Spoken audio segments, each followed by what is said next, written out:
आज पहली बार मैं इस बात पे बोलने जा रहा हूँ। हिंदुस्तान की सच्चाई। हमारे हिंदुस्तान में कुछ ऐसी घटना होती है जो कि देश के हर पब्लिक देखते हैं, व्यक्ति देखते हैं, नज़रअंदाज करते हैं। और इसका सबसे बड़ा दुश्मन मैं मीडिया को मानता हूँ, क्योंकि आज के जो मीडिया हैं उनको सिर्फ पैसा से मतलब है।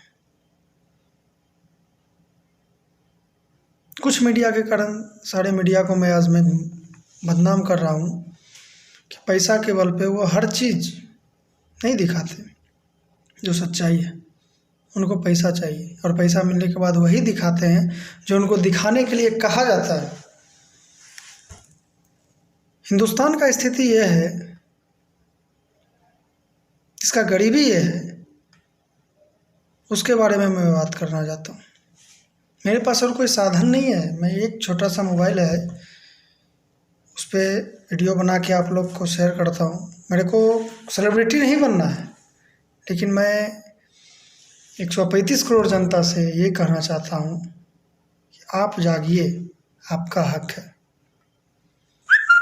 हम अपना हक किसी और को क्यों दें? कभी आपने सोचा है देश का स्थिति क्या है, गरीबी के बारे में? जो अच्छे के लिए उनके लिए मैं अच्छे बोलता हूँ। डॉक्टर सर्वपल्ली राधाकृष्णन को आप लोग जानते होंगे। शिक्षक कहा जाता था उन्हें। शिक्षक, शिक्षक का मतलब समझते हैं? डॉक्टर APJ अब्दुल कलाम को भी आप लोग जानते होंगे।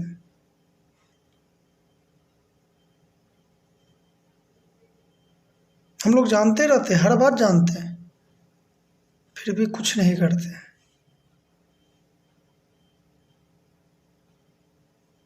देश की गरीबी, हमारे देश की ये सच्चाई है। हिंदुस्तान में सबसे पहले मैं ये बताना जा रहा हूँ कि गरीबी जो है वो हर रोज़ लाखों आदमी फुटपाथ पर सोते हैं। वो अपना रात फुटपाथ पर गुजारते हैं। कहाँ से आते हैं ये लोग?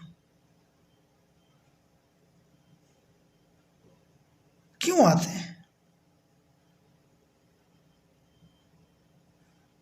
फुटपाथ पर रात गुजारते हैं, क्या खाते हैं? ना इनके पास घर है, ना इनके पास रोजगार है।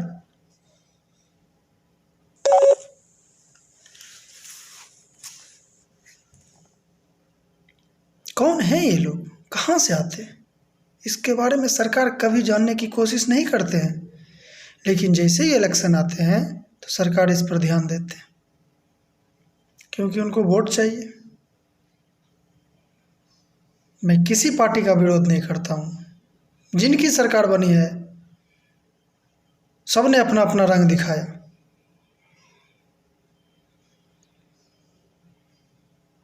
मैं एक बात बता देना चाहता हूँ, आप लोग रतन टाटा, श्री रतन टाटा जी को जानते होंगे। मैं उनके बारे में 2 लाइन बताना चाहता हूँ। 26/11 का हमला आप लोग को याद होगा। 26/11 हमला के बाद उनके होटल में रहने वाले, ताज होटल में रहने वाले जितने भी व्यक्ति, चाहे वो काम करने वाला उनका एम्प्लॉय हो या उस होटल में रहने वाले जितने भी व्यक्ति जो मारे गए या जिनको नुकसान हुआ, और होटल में रहने वाले को अलग से जो बाहर में रोड पर उस गोलीबारी में मारा गया, उन सबको हर चीज़ की सुविधा दी। और मात्र वो सब करने में उनको 35 दिन का समय लगा। और फैसिलिटी क्या क्या दी है, सुविधा क्या क्या दी है, वो आप लोग को भी पता होगा। लेकिन आज तक हिंदुस्तान की मीडिया उनके बारे में कुछ नहीं बोला। मैं बोलना चाहता हूँ हिंदुस्तान के बारे में, मैं बोलना चाहता हूँ श्री रतन टाटा के बारे में। उनको देश रत्न मिलना चाहिए, लेकिन नहीं मिलेगा। ये हिंदुस्तान है, यहाँ सही करने वाले को कुछ नहीं मिलता है। बस इलेक्शन आते हैं तो गरीब बच्चे याद पड़ते हैं। लाखों आदमी रोड पर सोते हैं, न जिनके पास घर है, ना रोजगार है। मैं खुद रोड पर समय बिताया हूँ। वही दिल्ली, केंद्र शासित प्रदेश, भारत का राजधानी, हिंदुस्तान का राजधानी दिल्ली। मैं जब एयरफोर्स का एग्ज़ाम देने गया था, रोड के बगल में मैं सो के आया था। हमारे देश में 3 करोड़ से ज़्यादा, आप लोग को मैं बता दे रहा हूँ, ये हिंदुस्तान में एक संविधान है। हमारे देश में संविधान एक ऐसी चीज़ है, अगर उस पर चले हम लोग को चलना है तो जागना होगा हम लोग को। हिंदुस्तान में ये हक दिया है, संविधान ने ये हमको हक दिया है। न्याय जस्टिस का स्थिति इतना खराब है, उसके बारे में जानने की कभी कोशिश नहीं करते हैं हम लोग। तो आम पब्लिक को इसके बारे में क्या, बस आए वोट डाल दिए, हो गया, 200-500 रुपया मिल गया, एक दिन का तो दारू मिल जाएगा, यही होता है। हमारे देश में न्याय जस्टिस की स्थिति क्या है? 3 करोड़ से ज़्यादा केस पेंडिंग पड़े हुए हैं। 3 करोड़ से ज़्यादा केस हमारे देश में पेंडिंग पड़े हुए हैं। और हमारे देश में जज कितने हैं? कुल 21,000। और 21,000 में 90% जज जो सिर्फ पैसा पर बिक जाते हैं। 90% जज अपने आप को पैसा पर बेच देते हैं और गरीब को सजा दे देते हैं, क्योंकि उनके पास कुछ नहीं रहता। क्या है उनके पास? पैसा दे नहीं सकते।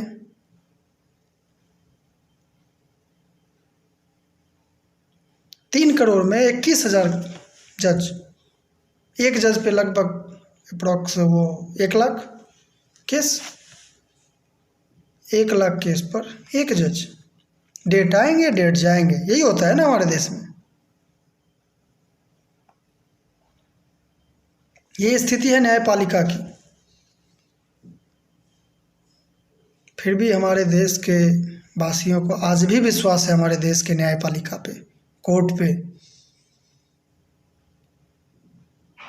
क्योंकि उनको पता है पुलिस उनकी बात नहीं सुनेगी, वकील उसके पास बात नहीं सुनेगा, तो कोर्ट सुनेगा।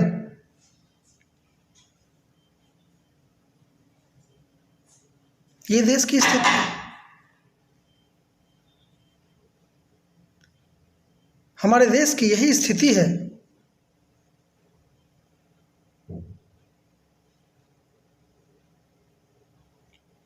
गरीब बच्चे पढ़ते हैं, सर्विस नहीं ले पाते क्योंकि उनके पास पैसा नहीं है। अच्छे जगह पे नहीं पहुंच पाते क्योंकि उनके पास पैसा नहीं है, कोई लिंक नहीं है। क्या करेंगे? गरीबी की स्थिति ऐसा है कि विश्व में हमारा देश तीसरा नंबर पर आ रहा है। हाँ, कुछ सालों से मैं ये कहना चाहता हूँ कि गरीबी का स्थिति कुछ घटा है,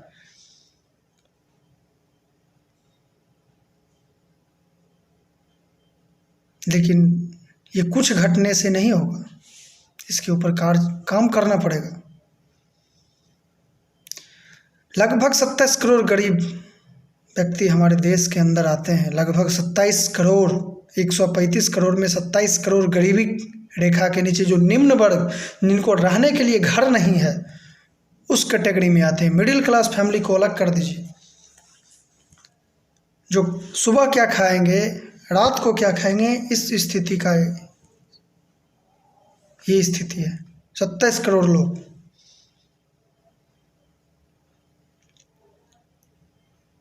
जिनके पास पैसा है, खाना बर्बाद करते हैं। कभी खाना फेंकने से पहले उनको पता होना चाहिए कि ये खाने के लिए उनको कितना मेहनत करना पड़ा था। मैं एक छोटा सा बात बताना चाहता हूँ। श्री रतन टाटा जी के बारे में मैं इतना चर्चा करूँ, वर्णन है उनका, वो है चर्चित लायक। हमारे देश के असली रत्न हैं, असली रत्न थे डॉक्टर APJ अब्दुल कलाम।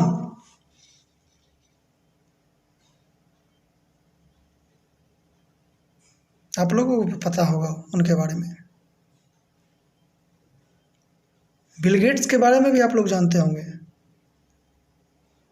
उन्होंने अपना सारा संपत्ति दान कर दिया, बच्चे को मात्र 70,000 करोड़ दिए, ज़्यादा नहीं दिए।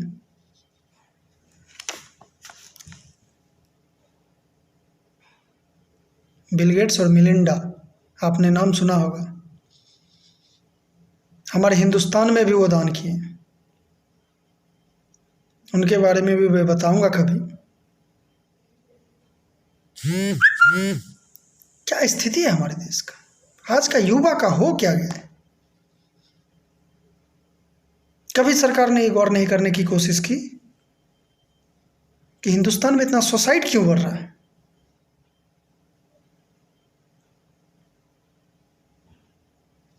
भारत में लगभग 8.4 मिलियन व्यक्ति मरते हैं, मतलब एक दिन का लगभग कोई 22,500, यानी कि हर घंटा लगभग 937 बंदा। उसको अगर मिनट में कन्वर्ट करने जाए तो 15 से 16 पर मिनट। लेकिन हमारे देश में हर 4 मिनट में एक आदमी सुसाइड करते हैं, और वो युवा वर्ग होते हैं, 15 to 13 अप्रॉक्स 40। क्यों सुसाइड दर क्यों बढ़ता जा रहा है। सरकार को फुर्सत नहीं है इस पे बात करने की। बेरोजगारी, तंगी, भ्रष्टाचार, राजनीतिक,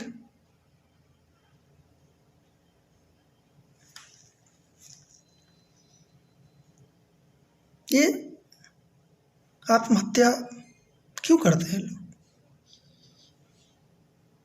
आज का युवा